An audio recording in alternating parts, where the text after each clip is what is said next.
Voter list பார்த்துட்டு இருக்காங்க sir, correction பண்ணிட்டு வராங்க.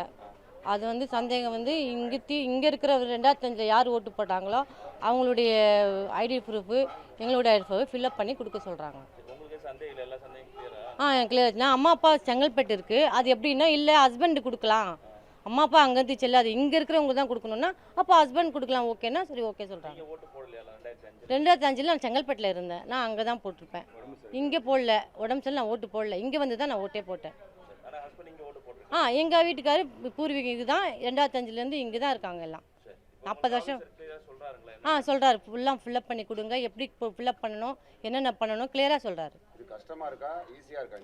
ஆனால் கொஞ்சம் கஷ்டமாக தான் இருக்குது. ஏன்னா யாருமே இல்லைன்னு சொல்லி ஒரு முறையே இல்லைன்னு சொல்லிட்டு சொல்லும்போது அவங்களுக்கு யாருமே இல்லைன்னா அப்போ இறந்து போயிட்டாங்க ஐடென்டி ப்ரூஃப்லாம் அவங்க எங்கேருந்து தேடுவாங்க?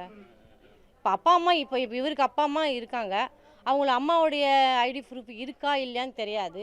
இப்போ திடீர்னு அம்மாவது கொடுங்க அப்பாவது கொடுங்கன்னா ரொம்ப கஷ்டமாக இருக்குது. இப்போ 2005 லிஸ்ட் எடுத்து பார்க்குறாங்கல்ல, இருக்குதா இதெல்லாம் உங்களுக்கு எப்படி இருக்கு, ஈஸியாக இருக்கா? லிஸ்ட் எடுத்தும்போது அதில் இருந்தால் ஓகே சார், சப்போஸ் இல்லைன்னா எங்களுக்கு கஷ்டமாக தானே இருக்கும். அது தெரிஞ்சவங்க இவங்கெல்லாம் பார்க்குறாங்க, கட்சிக்காரங்க இருக்காங்க, ஆஃபீஸில் இருக்காங்க, நேரத்தில் ஃபார்ம் மட்டும் கொடுத்துட்டு போனால் உங்களுக்கு ஃபில்அப் பண்ணுறதுக்கு ஈஸியாக இருக்குமா இல்லை கஷ்டம் தானே? இல்லை சொல்லி கொடுத்தா தான் சார் பண்ண முடியும். இது எப்படி பண்ணணும் எப்போ எதாக பண்ணணும்னு விரிவாக சொன்னால் தான் தெரியும் எங்களுக்கு. இல்லைன்னா நாங்கள் தான் ஃபில்அப் பண்ணி கேட்டு தான் ஃபில்அப் பண்ணணும், எங்களுக்கு ஃபில்அப் தெரியாது. நிறைய பேருக்கு தமிழ் தெரியாது, அவங்களுக்கு புரிகிற வைக்கிற மாதிரி சொன்னால் தான் யாராவது இந்த மாதிரி சொல்லணும், ஒன்று ஹிந்தியில் சொல்லணும், இல்லை அவங்களுக்கு எந்த பாஷையில் புரியுதோ அந்த மாதிரி சொன்னால் தான் அவங்க ஃபில்அப் பண்ண முடியும். வந்துட்டு வெறும் ஃபார்மை கொடுத்துட்டு மட்டும் போகாது. நைமுனிஷா.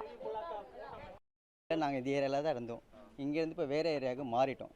இப்போ இதில் என்ன கேட்குறாங்கன்னா எங்கள் அப்பா அம்மாவுடைய லிஸ்ட்டு கேட்குறாங்க. இப்போ அவங்க வந்து இங்கே போட்டும்போது அந்த வரிசை எண் பாகமின்னு எங்களுக்கு தெரியாது. இப்போ அவங்க செலான் இது கொடுத்ததுனால எங்களுக்கு ஹெல்ப்ஃபுல்லாக இருக்குது. இதில் இப்போ எங்களுக்கு இருக்குது, இப்போ நான் பார்த்துட்டேன். இதில் இப்போ நான் இது எழுதி ஃபார்ம் ஃபில்அப் பண்ணி கொடுப்பேன். இப்போ இது இருந்ததுனால எங்களுக்கு ரொம்ப ஹெல்ப்ஃபுல்லாக இருக்குது. இதில் இல்லைன்னாக்கா நெட்டில் எடுக்கணும்னு சொல்கிறாங்க, அது எடுக்க முடியல, எங்களுக்கு தெரியாது, படிச்சுட்டு நாங்கள்லாம். அதனால் இது ரொம்ப ஹெல்ப்ஃபுல்லாக தான் இருக்குது எங்களுக்கு. இல்லை அது ஒன்றும் எங்களுக்கு அவ்வளோ ஒன்றும் தெரியல.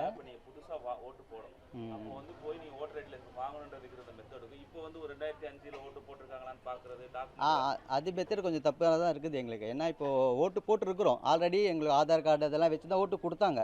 இப்போ மறுபடியும் இது எங்களுக்கு ஃபில் பண்ணுங்கள் இதெல்லாம் கொடுங்கனாக்கா நாங்கள் எப்படி இது வந்து மறுபடியும் ஃபில் பண்ணி கொடுத்துட்டு எங்களுக்கு ரிஜெக்ஷன் பண்ணிட்டாங்கன்னா இதெல்லாம் நீங்களாம் சரியில்லை, இப்போ உங்களுக்கு அப்பா அம்மா இங்கே ஓட்டு போடல வெளியூர் போட்டாங்க, ஃபார்ம் ஃபில்அப் பண்ண தெரியாதவங்க இப்போ ரிஜெக்ட் பண்ணிட்டாங்கன்னா நாங்களாம் என்ன பண்ணணும்?